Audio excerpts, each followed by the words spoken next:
Welcome to Same Spit, Different Face TV. Well, my opinions is facts, and if you don't like my opinions, you can start your own podcast. And it's free.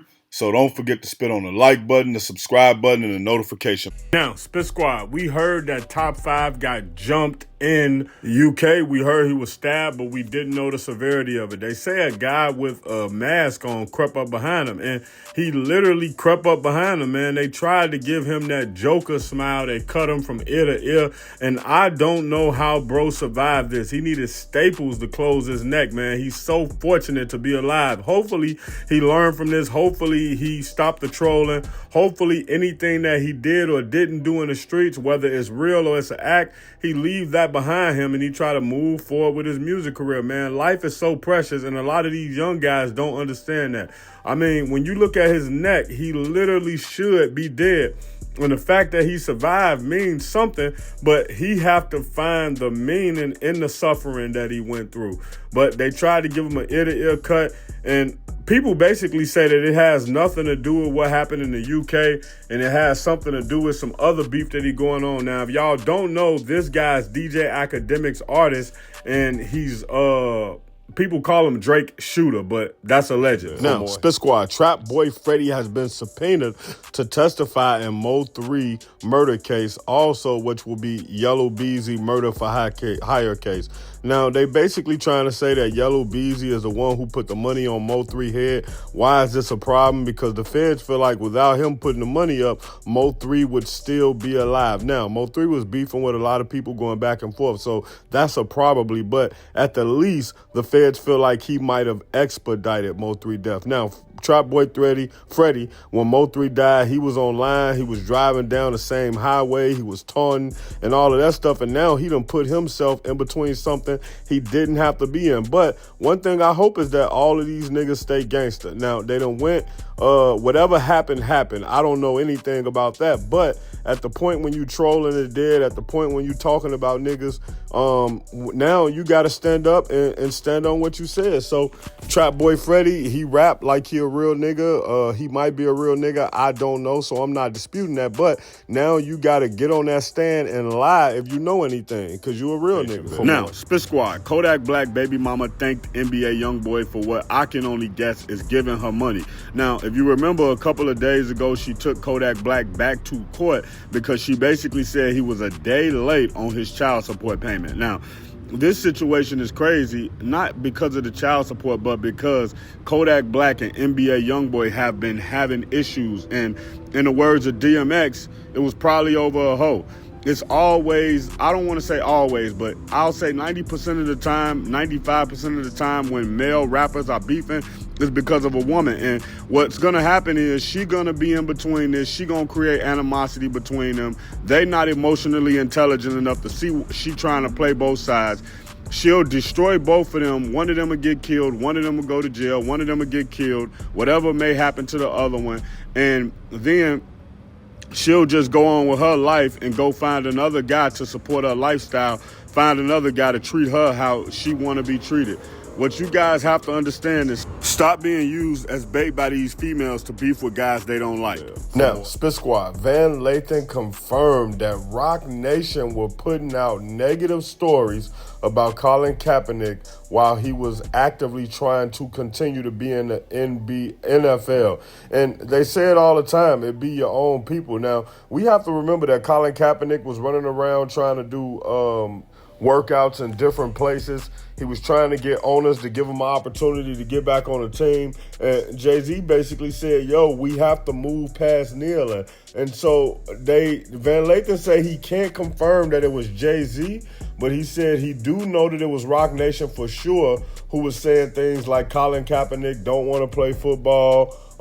And Van Lathan told Harvey, listen, let's not get in between that because that has nothing to do with us. We don't have the cultural cachet. Let Jay-Z and Colin fight this out. And this is crazy, man.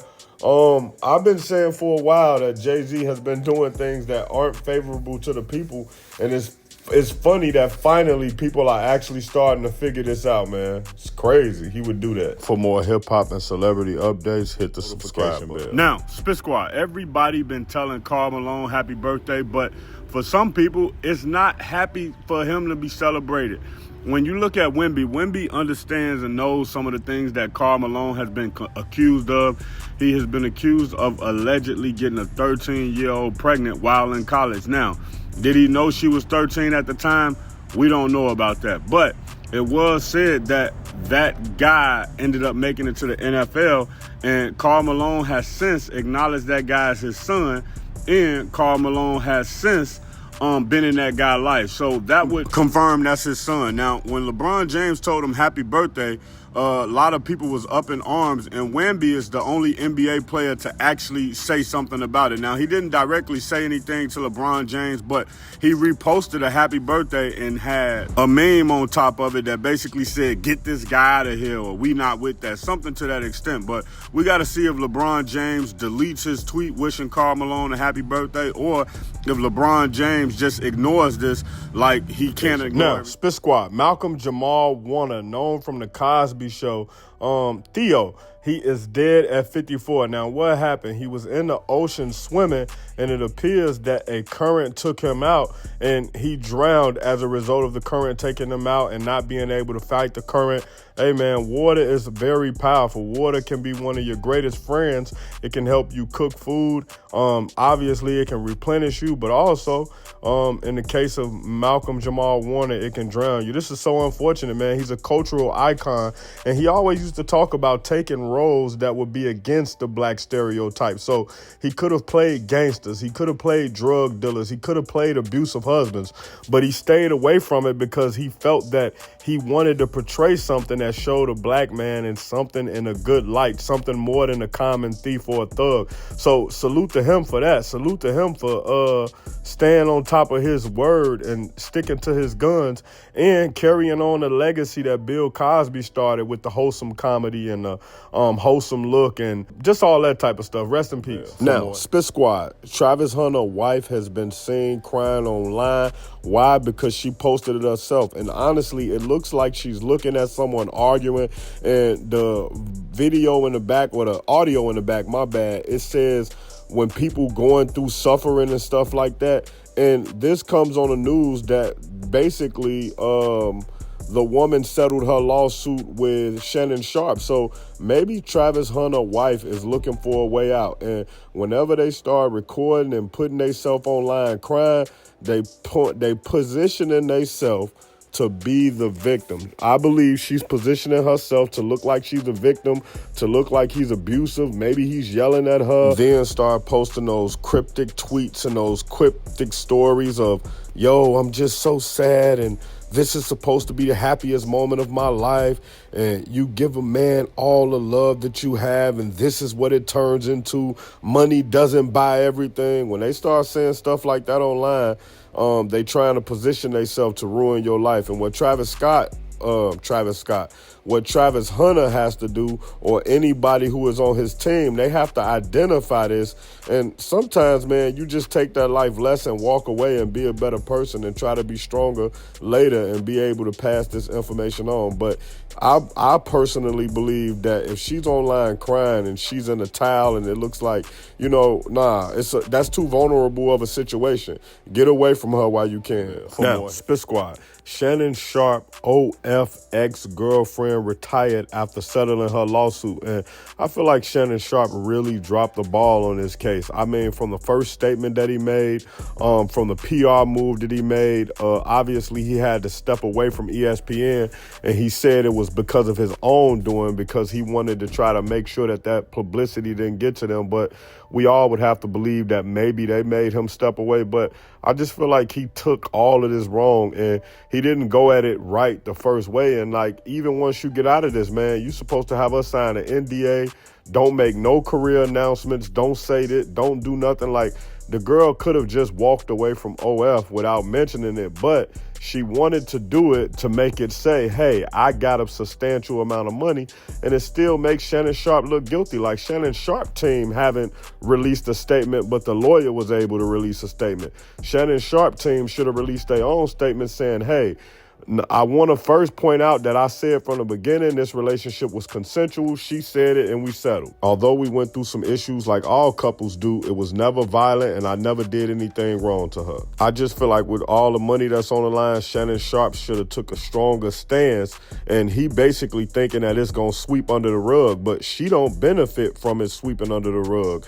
And neither do Tony Busby benefit from it sweeping under the rug. He need more clients to know that he did this so they can come to him. So Shannon Sharpe really mishandled this, man, and his career may never be the same because of that. Now, Spit Squad, Drake asked Bobby Aldo to unblock his comments on her page, and I feel like it's a clout move by Bobby because she had him blocked from being able to comment, but she posted in her story to show that he did comment. I think Bobby was like one of the worst things to happen to the podcast game. I think she was one of the worst things to happen to the culture, and Drake is the one who let her in the culture. And man, I hate to say it, but in a lot of ways, when Kendrick say not like us, and it seems like Drake is out of touch with a lot of things that's going on with hip hop. Now, obviously, he's bigger than hip hop, and obviously he's a top 3 rapper ever, top 3 musician ever in the world.